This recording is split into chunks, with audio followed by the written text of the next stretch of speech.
So, you want to grow as a musician, but you have no idea where to start. You're getting maybe conflicting information from people you talk to, and you're just kind of unsure about the whole thing. Well, today I'm going to talk a little bit about what I think is working right now and what definitely is not working, so we can kind of clear the air and get you set down on your best path. So, the one thing I think is really a thing of the past at this point is busking. You hear it a lot when you talk to maybe like some older people on how to grow as a musician. They're like, well, just go busk and kind of get yourself out there. Maybe in the past, like pre social media, that worked really well. But especially now in the modern age, there's so much more efficient ways to go about promoting yourself than just standing on one street corner in one town, unless maybe you live in like Nashville or LA or something where um, people in the music industry frequent. That kind of goes along with bars as well, playing in local bars. Yeah, it's really good for building confidence if you really need that, or if you just really like performing, then I mean go ahead and do it.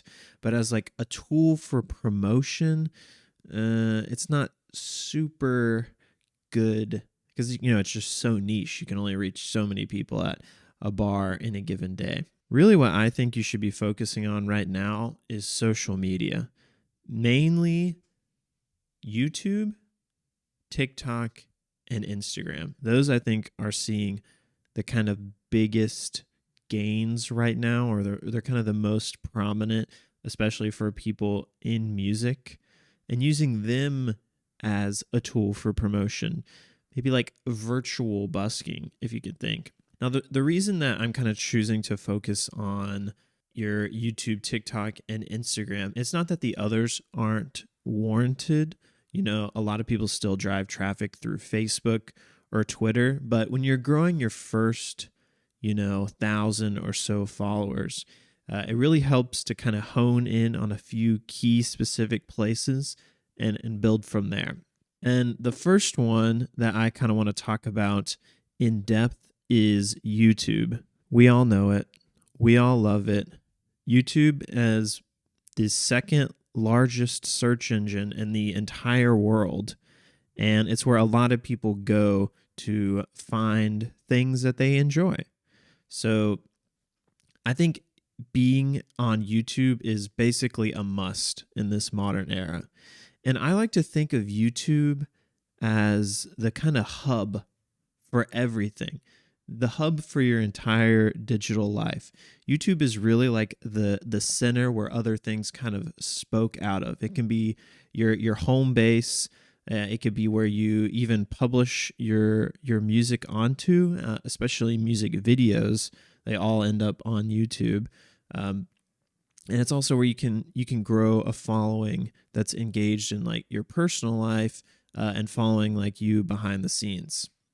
But speaking of that, a kind of strategy that I think works best in the beginning for growing on YouTube is really not focusing on that behind the scenes and kind of vlog style content, because really people don't know who you are, and they don't really, it's kind of harsh to say, but they don't really care about your original music right off the bat.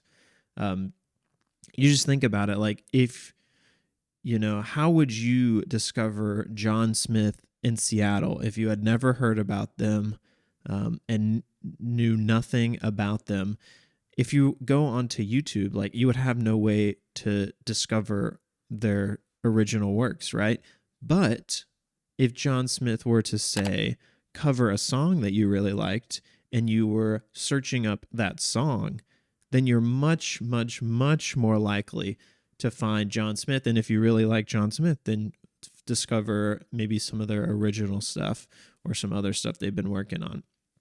That I think is a huge, huge, huge strategy for just starting out. And you kind of see it if you follow some people that have rose to prominence on YouTube, as the whole starting with cover songs, because one, they are searchable, and two, people already kind of know them. They've kind of already been vetted, whereas an original work has maybe not vetted through a wide audience. Starting with the cover songs and growing in that, and then pivoting towards some original works. Hey, if you like this, maybe you should check out this song I made. Great way to build a following.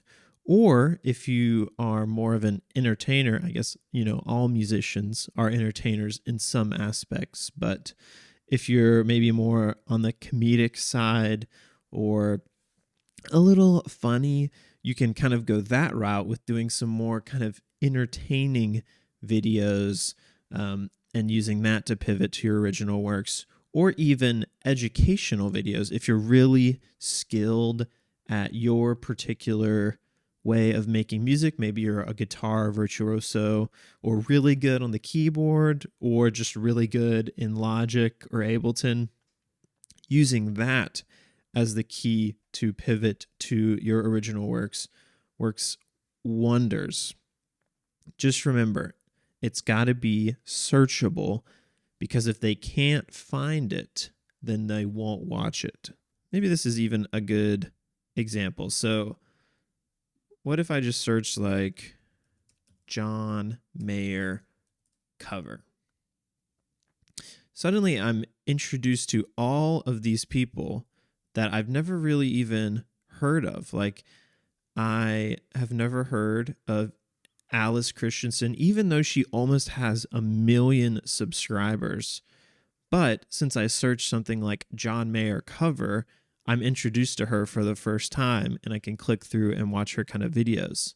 So many people have been discovered this way. You see, John Mayer really leans in the kind of electric guitar crowd. So it helps to kind of look at music that is akin to your music. Like, if you're an electronic musician, I don't know how productive it would be to cover John Mayer, but if you're an indie kind of rock leaning artist, it might do wonders for you. The next thing that I wanted to talk about is TikTok. Yes, the clock app. It has become a behemoth. I think it's even past YouTube in watch time this year. It's become a force of nature, and it's proving really beneficial to helping people grow both as musicians and entertainers. And kind of the whole shtick of TikTok is that it's very easy to get discovered on TikTok, but it's a little bit harder to build kind of a core dedicated following because of the way the algorithm works. It's just feeding kind of content to people as they scroll up. So a lot more people are going to engage with your content than, say, on YouTube, where someone has to physically click on your video to see it. But they're much less likely to maybe follow you because they weren't, specifically searching out your video. But what we're seeing with TikTok is that it's working wonders with kind of covers of existing music. Because of the way TikTok works, and it's kind of built originally as like kind of a music platform, it has kind of pre-made songs in it. So doing covers of those songs already works in its kind of discoverability algorithm to push out to other people. So say if there's a new Ariana Grande song, and you want to cover an Ariana Grande song and then tag it with that song, it's going to show up with all the other videos that are tagged with that super popular Ariana Grande song. It's also great for promotion once you get a little bit further down the line. You see people really kind of exploiting TikTok to be the best way for promotion in this modern age, especially people like Lil Nas X that are more familiar with kind of meme and internet culture. They're really using TikTok to this advantage because, TikTok is all about memes and internet culture mixed with music. So you see people like him taking huge advantage and growing ginormously off of platforms like TikTok. Even if we throw back a little bit, don't we all remember Vine? It was very similar to TikTok, where you were posting really short videos. And a lot of people blew up from doing covers on Vine, especially one super prominent Shawn Mendes. Do you guys remember this? Shawn Mendes used to be a Viner and absolutely blew up doing covers of other people's songs and used that to pivot into a super productive and successful music career. So it's definitely a pathway that has been used many, many, many times. Justin Bieber blew up on YouTube. I mean, and these are like back in the day when it hadn't really been done yet. Now it's super popular to do this. Finally, I just want to talk about Instagram for a little bit. Instagram is kind of in like a little bit of a weird space right now. It used to be kind of the go-to for outreach, especially in the pre-TikTok era. It was a little bit better for discoverability, and especially good for driving fans to it to kind of keep up with what you're doing behind the scenes and your kind of day-to-day, especially when they introduce the stories feature. But now it's kind of falling off as that kind of major way to do outreach and is really reverting back to just that kind of behind the scenes and also keep up with what I'm doing kind of platform. You're seeing a lot of musicians use it now to kind of like publish tour dates to, or again, like show behind the scenes of, or just kind of show what they're doing in their daily lives.